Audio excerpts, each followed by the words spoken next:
Hey everyone, welcome back to the channel. Well, it's mid-May here in Michigan and decided to get out and do some spring wacky rigging for bass. So I hope you enjoy the video and stick around to the end because I'm going to give you 3 tips which should help improve your productivity when using this technique. There's a fish.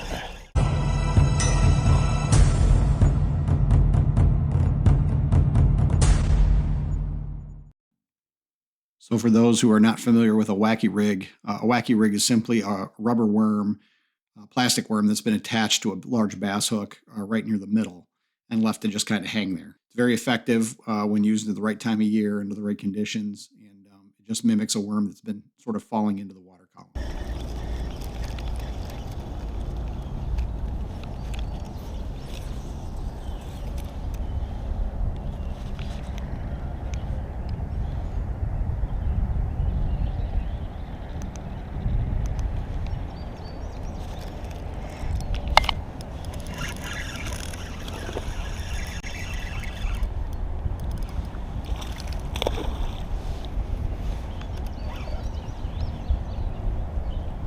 First fish of the day.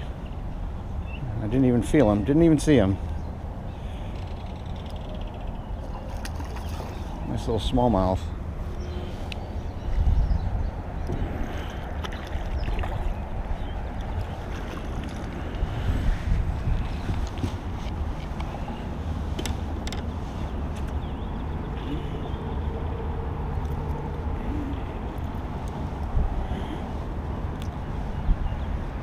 Little fish.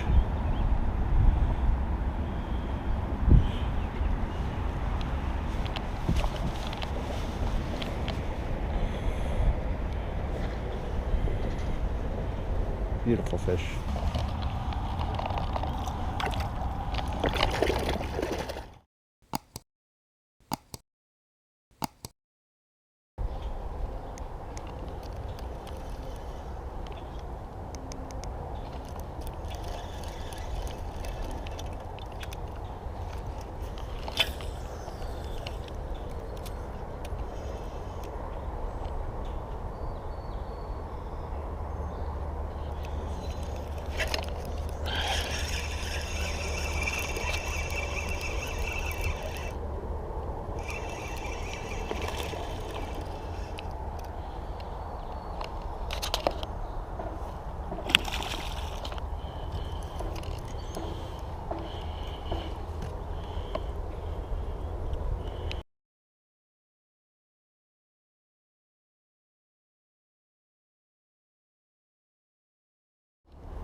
There's a fish.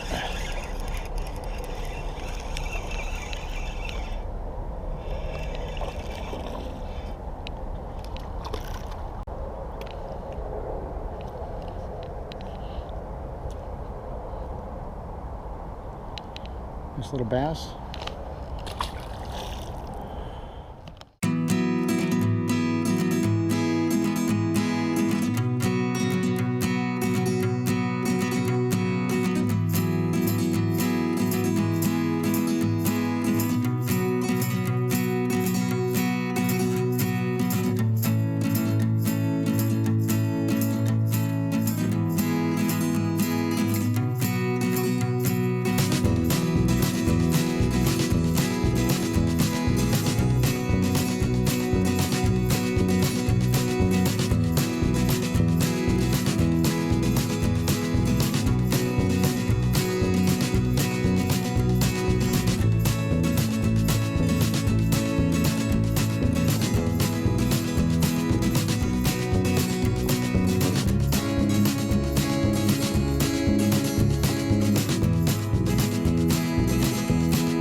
right, guys, so as promised, here are my 3 tips for catching more bass wacky rigging.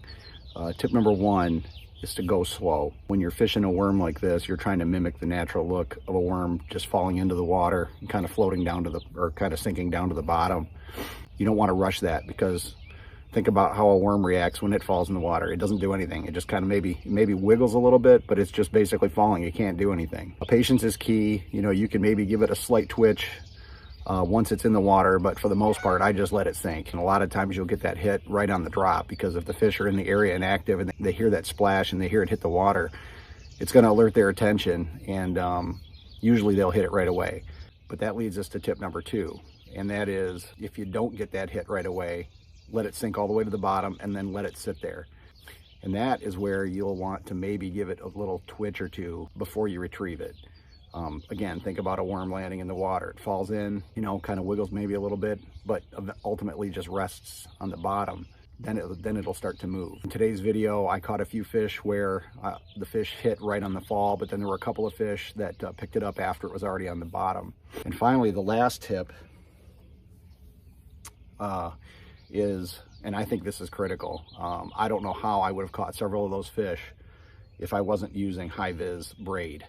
So my setup here is my main line. This is some high-vis braid. I'm old, I'm 51 years old now, and so my eyesight's not what it used to be. So I think this is 30 or 35 pound test, but you probably don't need much more than, 20 pound test.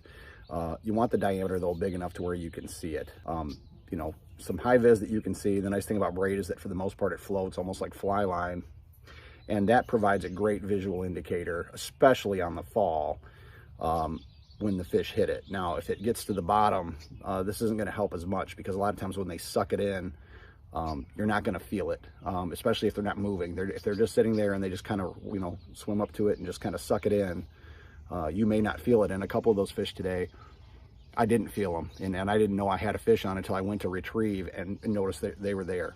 But on the fall, this line, you'll see it oftentimes twitch. You'll see it kind of swim through the water. You'll see it move, and especially the knot, where I go from the high-vis braid backing to the fluorocarbon leader that I always tie on.